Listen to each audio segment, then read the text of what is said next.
Once you begin to understand that the devil is not creative, God is, you can more easily discern when he's bringing a different flavor of the same temptation into your life in a different season. And I think that's important because otherwise you will become like David, exhausted, trying to fight every new devil.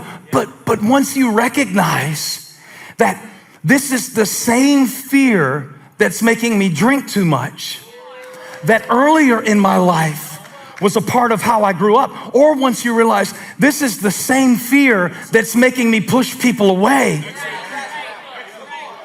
at age. Now here's what happens though. See, like it's the same stuff we deal with, right? It's the same exact stuff. The world, the flesh, the devil. Everybody say that? The world, the flesh, the devil. Only three enemies. The world, the flesh, the devil. The world is the system, the flesh is the patterns, and the devil is that other thing.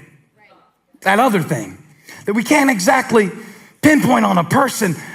But once you understand that that's all the devil has, and it just comes back and forth in your life in different seasons, it dresses up in different disguises.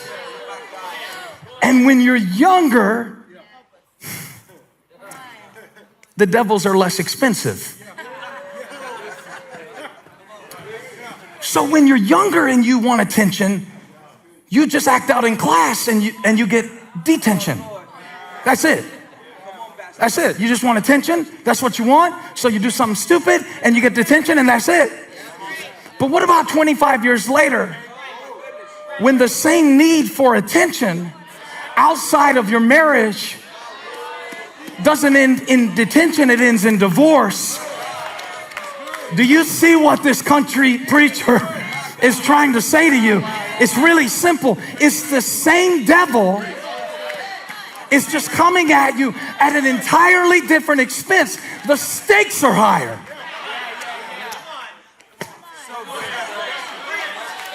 That's why I love like Elevation Youth. Because while my kids are young, I want to teach them they can pray about anything.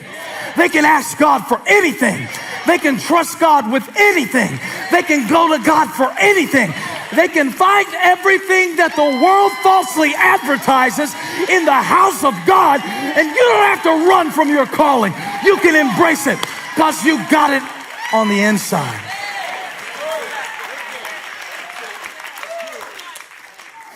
I don't know if you know this, but the same passion that made David great as a teenager to kill Goliath, which was his first giant that he killed, almost got him killed a little later in his life. See, he's conflicted in 2 Samuel 21 because he's not a shepherd boy anymore. He's a king now. He's not in a wheelchair. When I first read this, I was like, man, David must have been really old that he got so tired in battle. And then I thought he was weak. But I read it a few more times and it didn't say that. It said, once again, there was a battle between the Philistines and Israel. David went down with his men to fight against the Philistines. And he became, the Bible says, exhausted. It didn't say he was weak. That's not almost what got him killed. David was not weak. He's one of these guys, even if you thought that, you wouldn't say it to his face. He wasn't weak and he wasn't lazy. The Bible doesn't say that David was careless. It said he was weary. There's a big difference between weak and weary.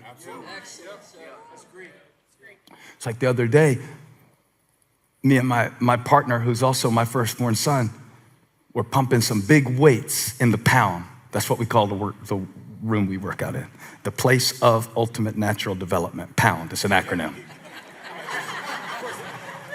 Have a good time. You got to have a good time in life. You can't preach all the time. Yeah, use your creativity in other ways. So we call it the pound. And I said, what would you do right now if I put a video of you curling these 5-pound weights?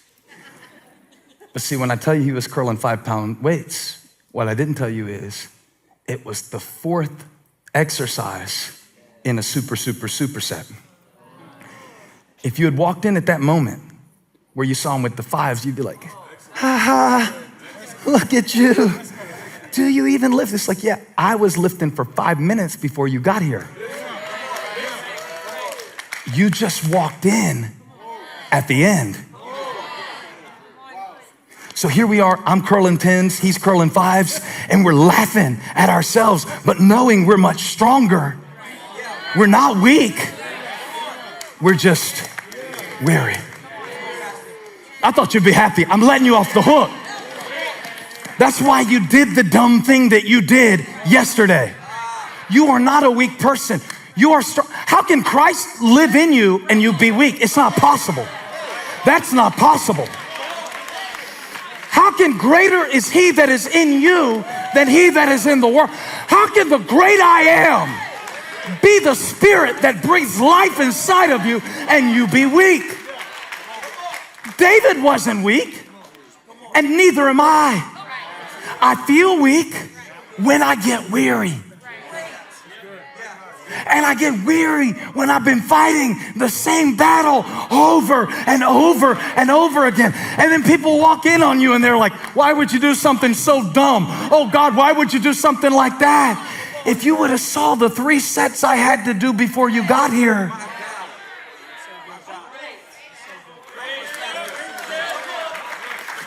Yeah, I used to want to walk out because for years I preached 3 services or 4 services. And I used to want to walk out to the 11:30 on the 3rd service and go, can y'all be nice to me today?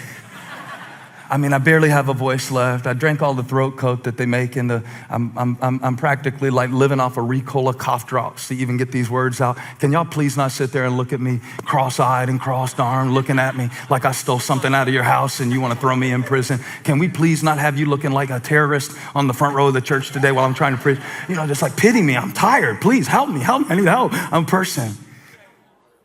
David's a person. You're a person. We have this treasure in earthen vessels. Yeah.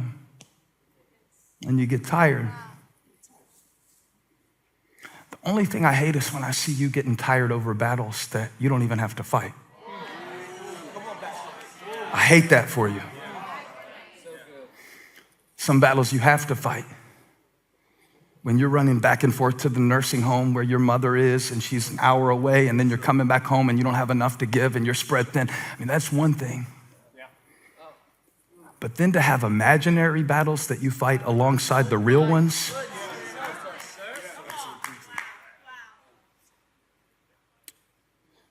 So where in my life am I being defeated because I'm drained?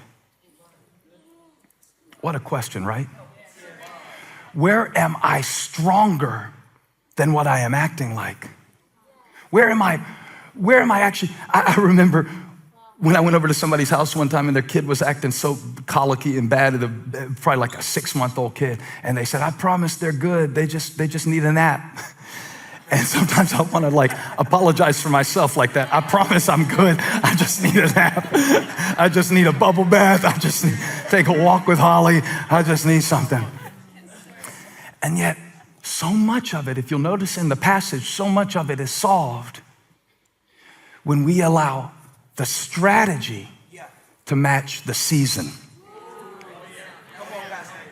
And that's what drew me to the challenge of this text, was that David is doing what he has always done and what has made him successful up to this point. And it almost gets him killed. So here's how God showed it to me. The thing that got him crowned almost got him killed.